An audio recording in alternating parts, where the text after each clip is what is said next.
Israel, Iran, America जंग हर दिन गुजरने के साथ साथ शदीद होती जा रही है। लेकिन इस बीच इस जंग में सीधा सीधा इजराइल और अमेरिका पर दबाव बनता नजर आ रहा है।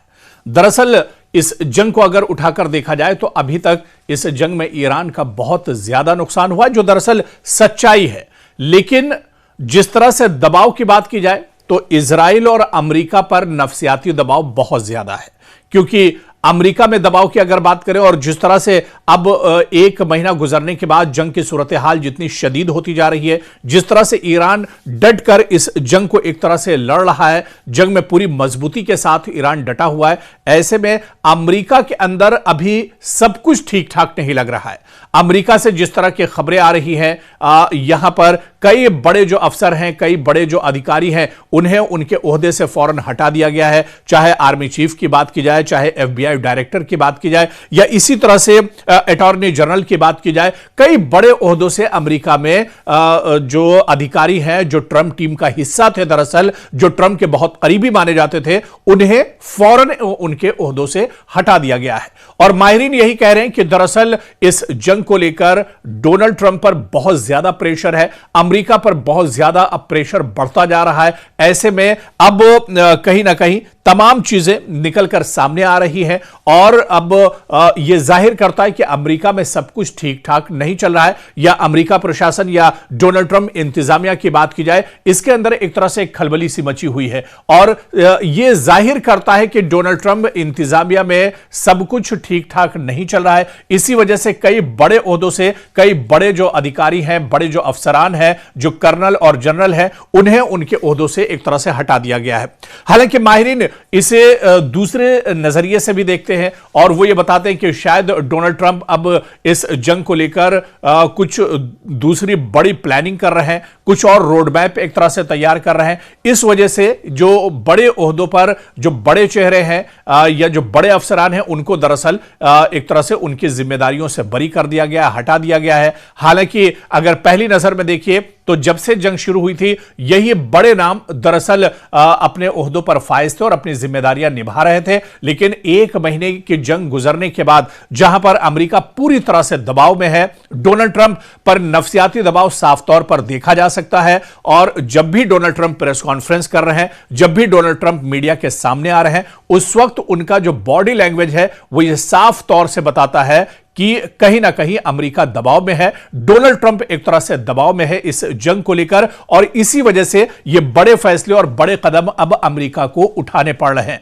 क्या वाकई में अमेरिका इस जंग को पूरी तरह से हार चुका है? वो अमेरिका जो दरअसल दुनिया का सुपर पावर कहलाता है, वो अमेरिका जिसकी पूरी दुनिया पर एक धाक है, वो अमेरिका जिसकी चौधराहट दरअसल पूरी दुनिया पर मानी जाती है, क्या वो ईरान जंग में बुरी तरह से फंस चुका है जिस तरह से अमेरिका के अंदर के हालात हैं? आप देखिए कि अमेरिकी अवाम डोनाल्ड ट्रंप के खिलाफ है, जहां पर लाखों लोग अमेरिका की सड़कों पर निकले हुए हैं। नो किंग्स के जो रैलियां हैं वो की जा रही हैं, प्रोटेस्ट और एहतजाज लगातार अमेरिका के अंदर किए जा रहे हैं। इसके अलावा जो दुनिया के बड़े ममालिक थे, चाहे यूरोपियन कंट्रीज की बात की जाए, ब्रिटेन की बात की जाए, गल्फ ममालिक की बात की जाए, जो अमेरिका के बहुत करीबी और जो अलायंस कंट्रीज थी, वो भी अमेरिका का साथ छोड़कर अब भाग रही हैं एक तरह से। चाहे स्पेन की बात की जाए, ब्रिटेन की बात की जाए, या दूसरे और जो ममालिक हैं उनकी बात की जाए, वो सब कहीं ना कहीं अब ईरान के अमेरिका के साथ एक तरह से नहीं है। हालांकि पूरी तरह से ये अमेरिका के अगेंस्ट तो नहीं है,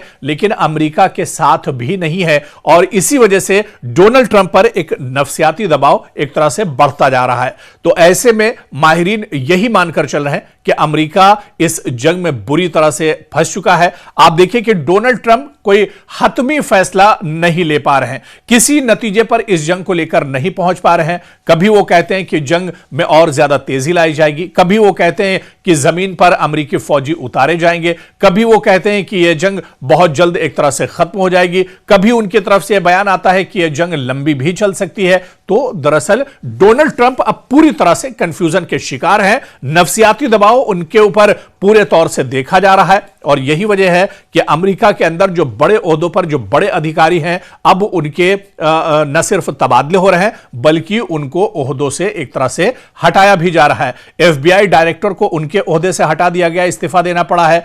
आर्मी चीफ को एक तरह से फौरन इस जंग के बीच में हटाया गया है। अटॉर्नी जनरल को एक तरह से बर्खास्त कर दिया गया है। तो ये बड़े चेहरे हैं और आर्मी के अंदर भी कई बड़े जनरल और जो कर्नल्स हैं उन्हें एक तरह से अपने ओहदे गंवाने पड़े हैं और उनके ओहदों से इन जनरल और कर्नल्स को एक तरह से हटा दिया गया है। तो कुल मिलाकर ईरान का इस जंग में नुकसान भले ही बहुत ज्यादा हुआ हो, बड़े पैमाने पर ईरान के अंदर जानी और माली नुकसान हुआ है, लेकिन जो वकार और इज्जत की जो मार है जो एक तरह से अमेरिका और इजराइल पर पड़ी है और सबसे ज्यादा इसमें जो पोल खुली है वो दरअसल अमेरिका की खुली है। अमेरिका दरअसल इस जंग के बाद पूरी तरह से पूरी दुनिया के सामने कहीं ना कहीं बेनकाब हो गया है। जितना पावरफुल अमेरिका को माना जाता था, जितनी अमेरिका की रणनीति या उसका जो पूरा मैकेनिज्म और रोड मैप के बारे में अमेरिका पूरी दुनिया में समझा जाता था जितना मजबूत और ताकतवर, वो तमाम चीजें अब खुलकर सामने आ गई। क्योंकि एक तरफ ईरान जैसी बहुत कमजोर ताकत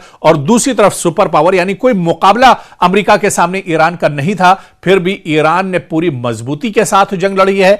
एक महीना गुजरने के बाद भी ईरान पूरी तरह से अमेरिका और इजराइल के नाक में दम किए हुआ है और यही वजह है कि अमेरिका और इजराइल के अंदर लगातार अपनी हुकूमतों के खिलाफ अब अवाम उठ खड़े हुए हैं और अवाम लगातार इस जंग को लेकर अपनी ही सरकार पर अब कहीं ना कहीं दबाव बनाते दिख रहे हैं।